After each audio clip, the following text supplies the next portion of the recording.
It is Thursday night. We're in Brasco. The Christmas tree's up. There's the party hats on some of the portraits, but not all. I have got Mo Stewart, I've got John Gibbons, and I've got Jake Nolan. And I don't know if you know, but there's a World Cup final on Sunday. There's been a World Cup going on.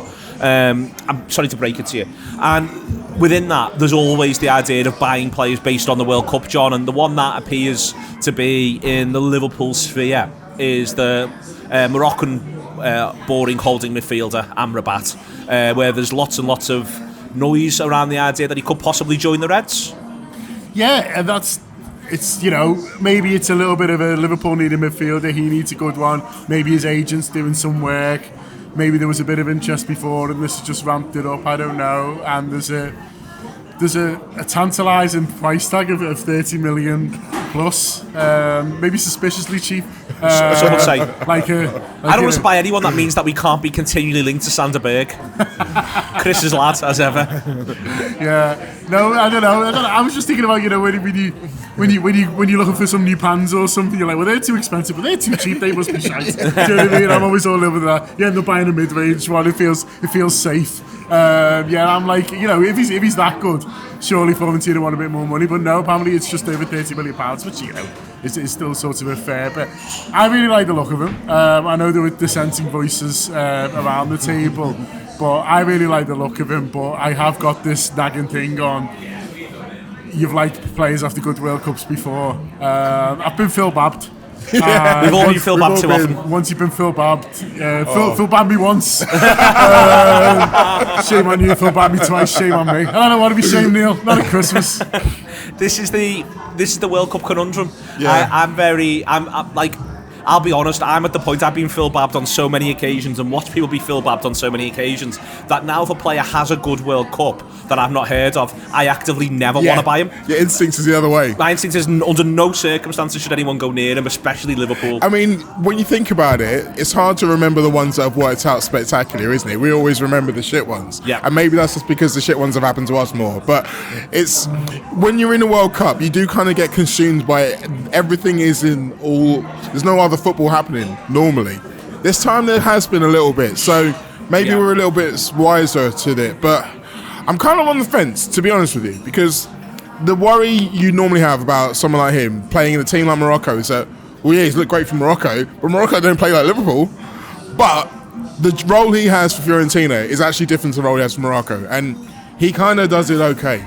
But for me, it's kind of like, this is just the fact that Liverpool are definitely going to buy someone. Like for in January, you think so? Yeah, I do. I think for us to have been this explicit about some of these things makes me think, okay, it's not maybe necessarily going to be him, but it's probably going to be somebody, and that gives me some optimism because I do think that's necessary. Who Phil Babbed you the most, though? That's what I want to know. It's a mad shout. Actually, there's two.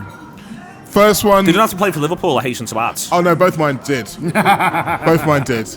El Hadjif, obviously. My generation. Got us all. Your generation's Phil Babb? Yeah.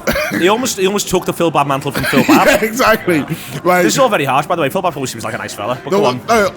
Phil Babb never pulled up outside at a kebab shop on Smithdown Road in a white Bentley. So Phil Babb is imminently as far better. as we know. yeah. I mean, there wasn't security cameras still in those time, days. Phil. Yeah, there's still time. There's still this weekend to come. Big Christmas weekend. The other one was Bernard Diamed, and he just played for France. And he didn't really play much for France.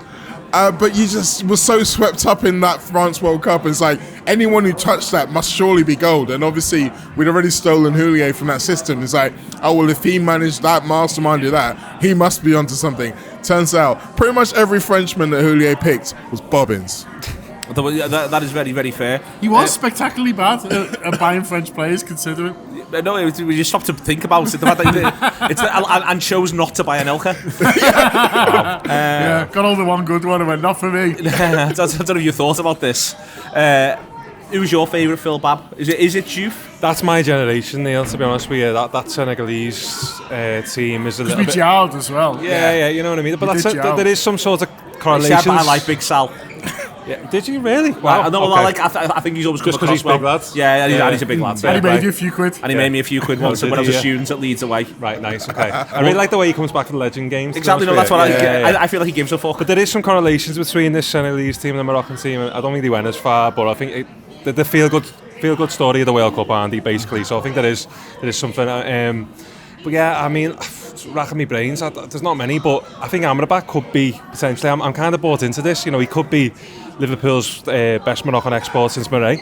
You know what I mean? Like there's a story there to be told. You know, I'm thinking of the content already. So yeah, I'm all in. Have claimed him. Oh, have they? Right. Yeah, Okay. so Murray Stewart and lost. Yeah, been claimed. You can't have it all. They've got the cauliflower. So yeah, you know what I mean? Exactly. Yeah, they do fine. Yeah. So mine is, because it's an incredible one, and it's one that is sort of perpetuated through years to follow, is always going to be James Rodriguez. Yeah. The best player Everton never watched. The best players the Blues never saw in the flesh. Is fundamentally funny. Which is so funny, it's ridiculous. But they went mad for him after he did brilliantly for Colombia, Real Madrid. Spent an unbelievable fortune on him, and everyone has spent pretty much the rest of his career trying to get him off their books. And any given moment, until he got to Everton, at which point he desperately tried to get himself off their books. I forgot he played for Everton, to be honest with you. I thought he just played for the Titanic Hotel. You never saw him in the flesh. Yeah. You know, he never came and turned up at Anfield in front of a packed Anfield and wilted under the pressure. No. He never had that privilege. It was like some charity campaign as part of the pandemic. There you go. You get to see an actual footballer on Everton's pitch. You can't touch him, but you get to see him. Yeah, you can't hold him. You'll never be allowed to. Do not stand too close to the exhibition. The exhibit. YouTube.